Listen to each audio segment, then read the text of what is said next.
Alright, so the biggest thing about converting this van is we wanted to save money. So it took us a couple months to actually find the van we wanted. We ended up finding a 2017 Ford Transit, and we got about $10,000 off of it because there was some damage in the back, which was great though because we don't have to worry about denting it up, or if we do dent it up, it's not that big of a deal.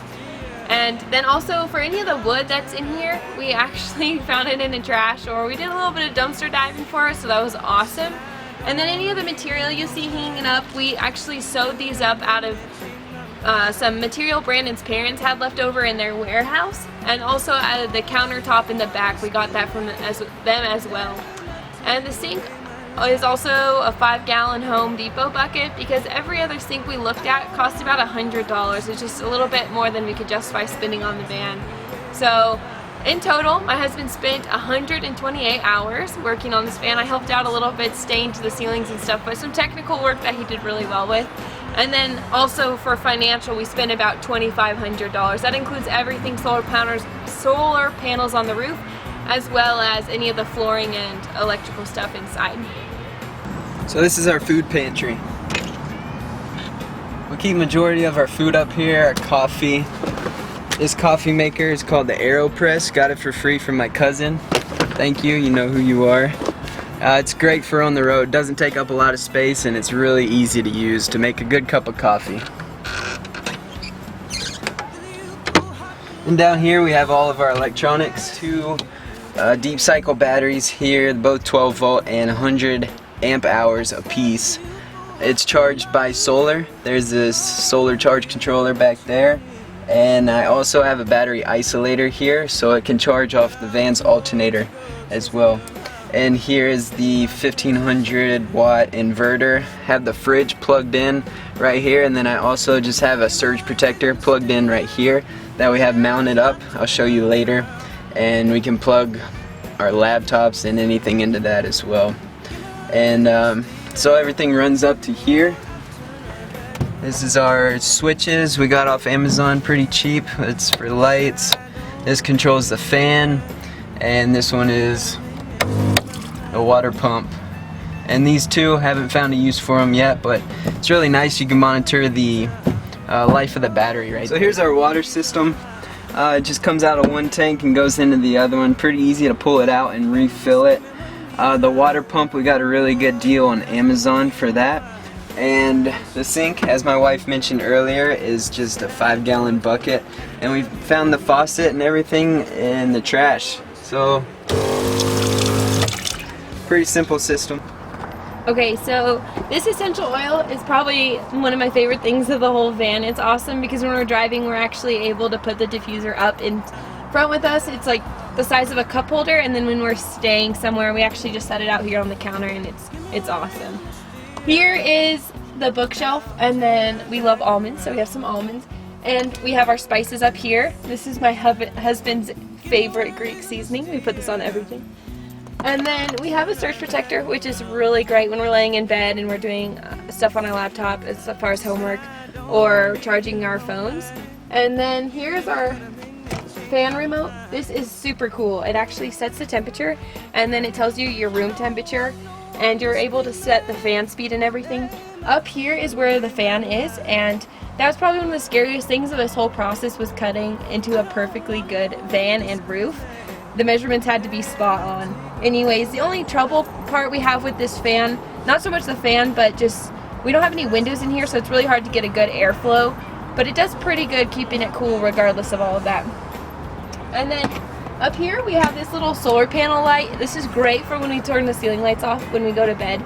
These things are phenomenal. If you like to go backpacking, I highly recommend them. We have a couple of them. And it's got a solar panel strip on the back, so you just charge it in the sun. Here's our bed. We have two 4-inch foam mattress pads. We did this because we couldn't justify buying an actual mattress pad and then cutting it up. We didn't know how that would really work, and I don't know, they're just a lot more expensive. So the top one is a cooling pad. It has like little divots in it that allows air to flow under us, and then the other one is just a normal foam mattress. Here is our comfortable blanket from Peru, and we got this just a couple months ago when we went and hiked Machu Picchu. Down here we have buckets. This is where we have our clothes and everything in here for 3 months. And then I have a little shoe bucket right here. It's been probably the easiest way to keep stuff while we're on the road. And then here is your laundry bag.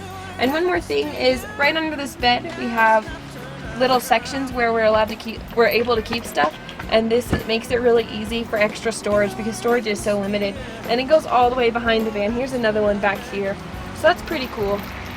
Alright, and as far as cooking, we have pretty good space up here with this counter, and then this refrigerator is awesome. It has a full-size freezer. I swear it's as big as my freezer at home. And then for cooking, whenever we do cook, we have this little camping stove we got at REI, the REI garage sale, which was awesome, totally worth the wait. But we have a little table, we put it on outside, and it runs off propane, so that way my husband can make his coffee or whatever, and then we can cook our eggs in the morning. It's a great little stove. So as we mentioned before, the van has a little bit of damage. The guy before me decided to back into a couple different roofs. So it's good for us, we got a good deal on it. I still have to paint the one side, but the biggest and most important part is it doesn't leak any rain. But back here is our garage.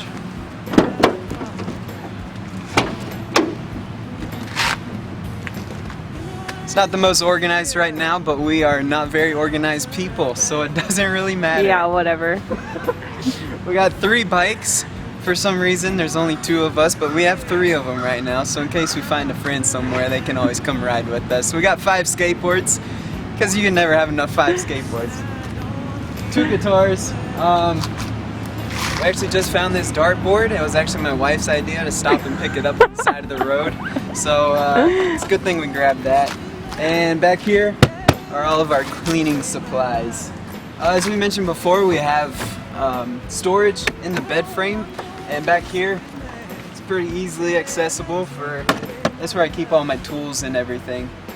And the vinyl flooring is pretty easy to clean, and everything is got it from Home Depot. Pretty good deal on that. And as well as this bed. We'll actually put up a video right now of how it actually works, but the big thing is we are actually able to raise the bed up to the ceiling using the 2 pulleys on the left and right side. And the reason for that is to be able to use this van as a cargo van still.